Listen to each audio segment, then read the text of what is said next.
Pacific ocean हमारी दुनिया का सबसे बड़ा ओशन है और इसको मदर ऑफ ऑल ओशंस भी कहते हैं, बट कोई नहीं जानता है कितना बड़ा है। मैप को देखने में लगता है कि एशिया और अमेरिका के दरमियान मौजूद एक छोटा सा समुंदर है, हालांकि उससे बहुत बड़ा है। पैसिफिक ओशन को अगर हम सैटेलाइट की मदद से देखें तो हमें पता चलता है कि इसका अंदाज़ा लगाना बहुत मुश्किल है कितना बड़ा है। हालांकि it covers 30% of total of the earth surface actually. अगर हम इसको एग्जाम्पल से देखें तो ये एशिया से लेकर अगर साउथ अमेरिका तक का सफ़र किया जाए तो एक सफ़र बनता है 12,000 माइल का, और ये जो 12,000 माइल है इनके बीच तकरीबन 5 चांद आ जाएंगे, कुछ जगह भी बच जाएगी।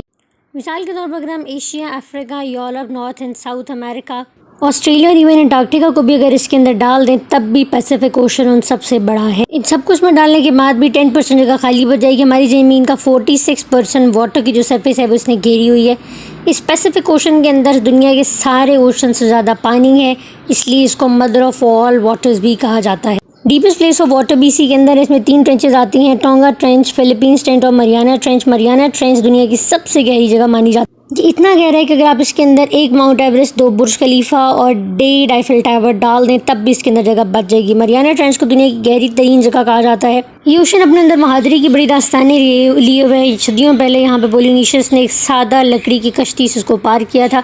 शुरू में उनको लगा था कि एक आम सा दरिया है, आम सा रिवर, इसको क्रॉस करने में ज़्यादा वक्त नहीं लगेगा, लेकिन इसने महीनों ले लिए। अलबत्ता उन्होंने इसे एक्सप्लेन किया, वहाँ से मूव करते हवाई, ईस्टर आइसलैंड से होते हुए न्यूजीलैंड जहाँ पहुँचा, और इसी तरह से सेलर्स का एक और ग्रुप फर्डिलैंड की प्रेजेंस में मूव करता हुआ पैसिफिक ओशन पहुँचा था। वहाँ पहुँचे तो उनको लगा कि ये एक आम सा दरिया समुंदर है, लेकिन ये एक छोटा सा, ये बहुत वीरान इलाका था।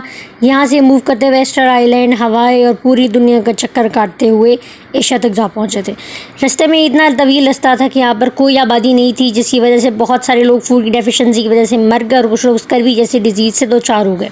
इसी तरह से यहाँ पर दुनिया का सबसे लोनली पॉइंट है जिसको हम कहते हैं पॉइंट नीमो। ये दुनिया का सबसे वीराना पॉइंट है। इसका ताल्लुक दूर दूर तक ज़मीन पे इंसानों से नहीं है, अलबत्ता इसके सबसे करीब तरीन लोगों में वो लोग आते हैं जो सैटेलाइट्स पे रहते हैं, और सैटेलाइट के लोगों से इसका रब्ता होता है। वहाँ से इमेजेस कैप्चर करके पैसिफिक ओशन को शेयर किया जाता है। ये दुनिया का सबसे वीराना तरीन समुंदर भी माना जाता है, क्योंकि इतना बड़ा है कि यहाँ पर दूर दूर तक आपको कोई हवाई जहाज़ नहीं मिलेगा।